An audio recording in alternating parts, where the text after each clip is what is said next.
Je vais te raconter quelque chose que je n'ai jamais dit à aucun homme. Il y a des années avant de me consacrer à la psychologie des relations, il y a eu une étreinte qui m'a marquée d'une manière que je ne peux toujours pas expliquer complètement.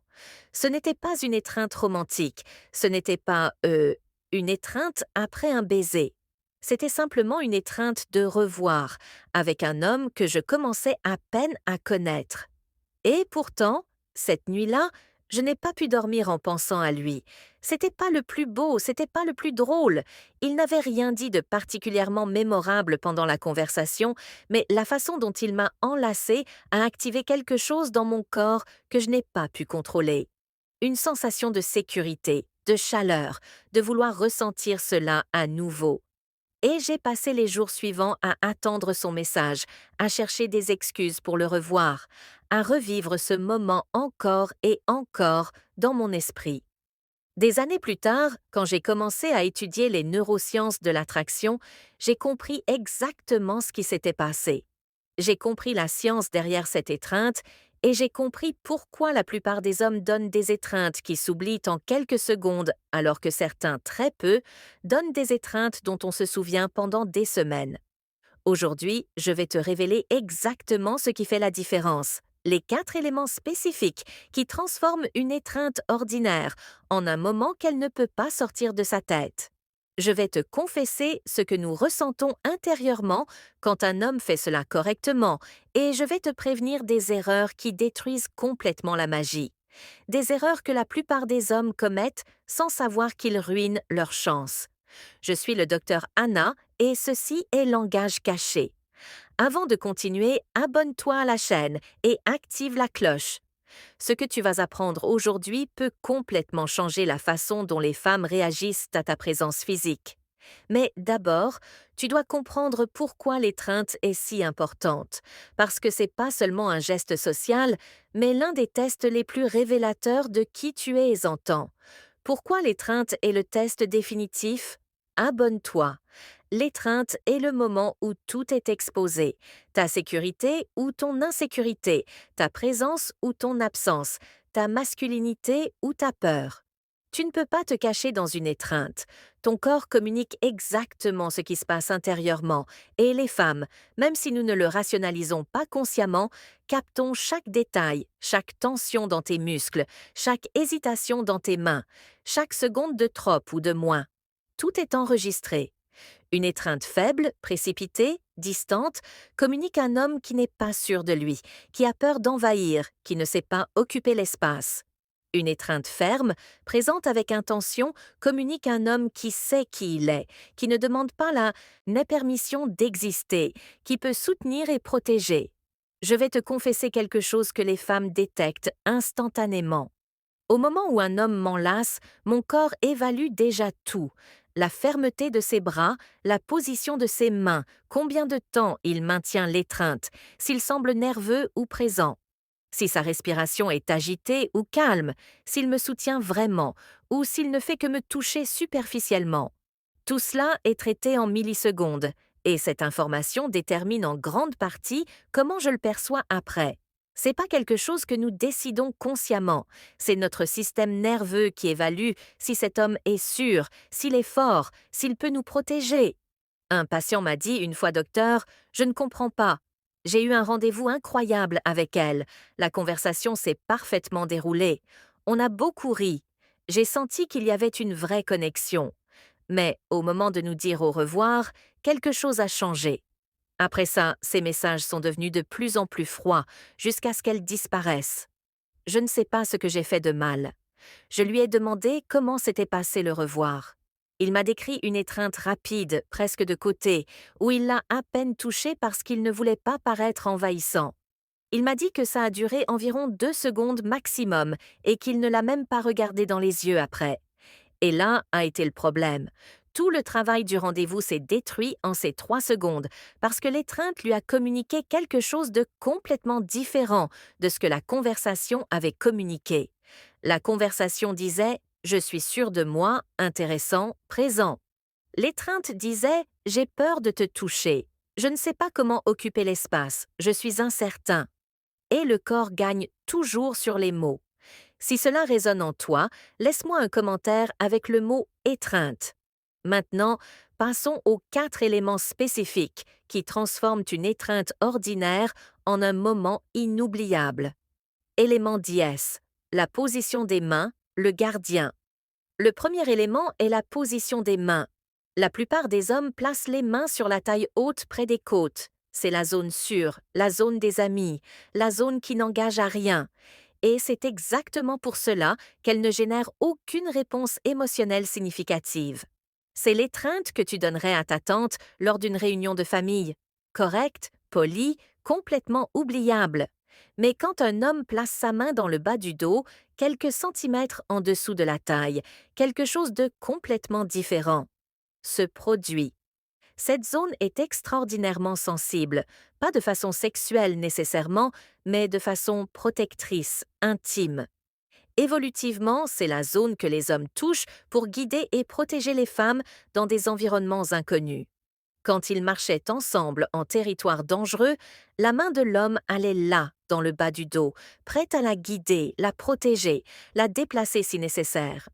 C'est le toucher du gardien, du protecteur, de l'homme qui mène.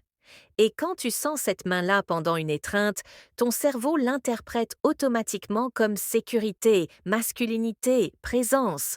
Je te confesse ce que je ressens quand un homme fait cela.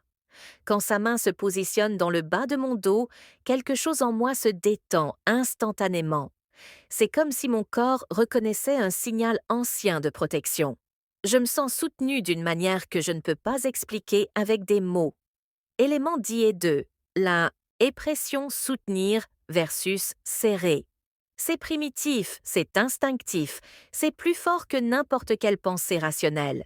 Et cette sensation reste avec moi longtemps après que les traînes se terminent. Je peux être en train de faire n'importe quoi des heures plus tard et soudain me souvenir de cette sensation de sa main dans mon dos. La différence semble petite, quelques centimètres de distance, mais l'effet est gigantesque. Main sur les côtes, c'est un ami poli donnant une étreinte de félicitations. Main dans le bas du dos, c'est un homme qui sait occuper l'espace et te faire sentir protégé. Le deuxième élément est la pression. C'est là que la plupart des hommes échouent complètement, et ils échouent par peur. Quand un homme est incertain, son étreinte est faible. C'est presque comme s'il avait peur d'envahir ton espace, comme s'il demandait permission avec son corps, comme s'il pensait que te toucher avec fermeté serait d'une manière ou d'une autre inapproprié ou agressif.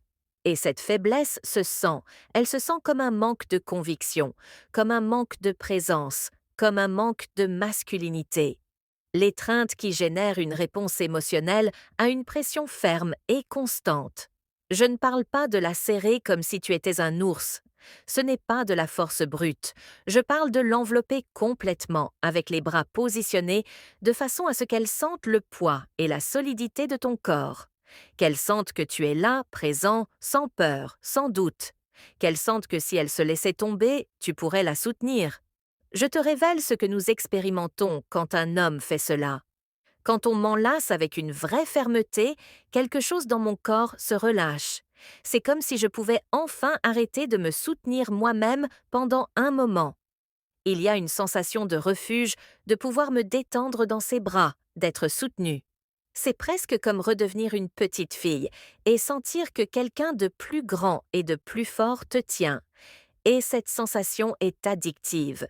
Une fois que tu la ressens, tu veux la ressentir à nouveau. En revanche, quand l'étreinte est faible, quand on te touche à peine, quand tu sens que l'homme a peur de t'encer vraiment, quelque chose en toi se ferme. Il n'y a pas de sensation de refuge, pas de relaxation, seulement de l'inconfort et l'envie que ça se termine. Ton corps enregistre que cet homme ne peut pas te soutenir, ne peut pas te protéger, n'est pas quelqu'un en qui tu peux te détendre. Sauvegarde cette vidéo, tu vas avoir besoin d'y revenir. Élément dit 3, la durée, la magie des 7 secondes. Le troisième élément est la durée. La science ici est absolument claire et la plupart des hommes l'ignorent complètement. Une étreinte qui dure moins de 3 secondes n'est qu'une salutation. C'est un geste social vide qui ne génère aucune réponse chimique significative. C'est les traînes que tu donnes à une connaissance que tu croises dans la rue. Bonjour, comment ça va? Voilà. Suivant, 4 secondes commencent à créer un peu de connexion. Le corps commence à enregistrer que c'est quelque chose de plus qu'une salutation. Mais entre 5 et 7 secondes, c'est quand l'ocytocine, l'hormone du lien et de la connexion, commence à se libérer en quantité significative. C'est quand l'étreinte passe d'être un geste social à être un moment d'intimité réelle. Le problème est que la plupart des hommes lâchent les traînes trop vite. 3 secondes et ils sortent déjà parce qu'ils se sentent incertains, parce qu'ils pensent «Est-ce que je suis envahissant?» parce qu'ils ont peur qu'elle soit mal à l'aise, parce qu'ils ne savent pas que le vrai pouvoir de l'étreinte commence à peine à s'activer. Mais quand tu maintiens cette étreinte pendant 5 à 7 secondes, tu crées un moment de pause, un moment où le temps semble s'arrêter, un moment où elle peut se détendre dans tes bras et permettre à son corps de répondre. C'est dans ces secondes supplémentaires que la chimie se produit littéralement. Je te confesse ce qui se passe intérieurement pendant ces secondes. Au début de l'éreinte, je traite tout, ses mains, sa fermeté, son odeur, comment il me soutient. Mon esprit est actif, évaluant, mais autour de la seconde 4 ou 5, si tout le reste va bien, quelque chose change. Mon esprit se calme, mon corps commence à vraiment se détendre, ma respiration devient plus profonde et il y a un moment où je ne veux gênement pas que les traînes se terminent. Ce moment, c'est là que la connexion se forme. Ce moment, c'est là que je passe de l'évaluer à le ressentir. Mais s'il lâche avant que cela n'arrive, s'il sort de l'étreinte après 2 ou traits, mon corps n'atteint jamais ce point de relaxation. Je ne libère jamais l'ocytocine. Je ne ressens jamais cette sensation de ne pas vouloir partir. Et l'étreinte s'oublie en quelques secondes. C'est comme une chanson qui s'est terminée avant le meilleur moment. Si cela change ta perspective, mets un like maintenant. Éléments d'IA et 4. Le toucher final, la signature invisible. Le quatrième élément est peu. Le plus subtil et le plus puissant de tous. C'est le détail qui sépare une étreinte mémorable d'une étreinte inoubliable. Le toucher au moment de lâcher. La plupart des hommes terminent l'étreinte brusquement. Ils étaient en train d'enlacer, et soudain ils ne le sont plus. C'est abrupt, c'est mécanique, et ça détruit toute la magie qui avait été créée. C'est comme une fin de film qui se termine en noir, sans résolution. Mais quand un homme sait ce qu'il fait, la fin de l'étreinte est aussi importante que l'étreinte elle-même. Voici ce qu'il fait. Pendant qu'il éloigne légèrement le tronc, il laisse l'une de ses mains glisser doucement sur le côté du cou, dans les cheveux d'elle. Juste une seconde. Un toucher presque imperceptible, c'est pas un flottage, c'est pas quelque chose d'évident. C'est subtil, délicat, intentionnel. Je vais t'expliquer pourquoi cela fonctionne à un niveau neurologique. Le cou est l'une des zones les plus vulnérables du corps humain. Nous exposons le cou seulement aux personnes en qui nous avons profondément confiance. C'est là que se trouvent nos artères principales, où nous sommes les plus fragiles. Quand un homme touche cette zone avec délicatesse et intention, il communique sans mots. Tu peux me faire confiance. Tu es en sécurité avec moi. C'est un message direct du système nerveux primitif. Et en même temps, ce toucher crée une trace de sensibilité sur la peau qui persiste pendant plusieurs secondes après qu'il se soit éloigné. C'est comme laisser une signature invisible, une sensation qu'elle continue de ressentir quand il ne la touche plus. Un rappel physique de sa présence qui perdure. Je te confesse l'effet que cela a. Quand un homme fait cela, quand en lâchant les trains de sa main effleure mon cou ou mes cheveux, quelque chose dans mon corps s'allume. C'est subtil, mais indéniable. C'est comme s'il avait laissé une marque invisible sur ma peau et cette sensation reste avec moi. Des minutes plus tard, je peux encore sentir le fantôme de ce toucher et je veux le ressentir à nouveau. Je veux qu'il m'enlace à nouveau juste pour revivre ce moment. C'est l'étreinte dont on se souvient avant de dormir. C'est l'étreinte qui fait qu'elle vérifie son téléphone en attendant ton message. C'est l'étreinte qui génère l'obsession, le manuel de connexion, Atlas mental. Tout cela se connecte à la situation numéro 19 de l'Atlas mental féminin, où j'ai documenté exactement comment nous évaluons un homme à travers le contact physique, quels signaux corporels indiquent que tu peux avancer et quelles erreurs détruisent instantanément la tension que tu avais créée. Le lien est dans la description et dans le premier commentaire épinglé. Mais maintenant, je dois te prévenir des 3 erreurs qui détruisent complètement la magie de l'étreinte.